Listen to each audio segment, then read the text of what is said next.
सब का पहिरीं अंग्रेज ज़ालिम के खिलाफ जिहाद जो झंडो बुलंद कयो तो हजरत शाह अब्दुल अजीज दहलवी रहमतुल्लाह अलैह कयो। शामिलीअ जे मैदान के अंदर अंग्रेज के खिलाफ बरसरे पेकार जे कल हो तो दारुल उलूम देवबंद जो बानी कासिमुल उलूम वल खैरात हुज्जतुल इस्लाम हजरत मौलाना मोहम्मद कासिम नानोतवी रहमतुल्लाह अलैह हो।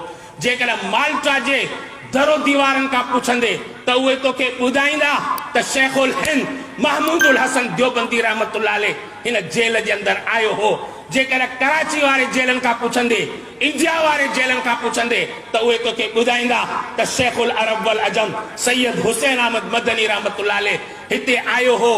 बालाकोट के पहाड़न का पुछ जबलन का पुछ उन्हनि खे उहे तोखे ॿुधाईंदा त सैयद इस्माइल शहीद पंहिंजो हिते रक्त वहायो हो।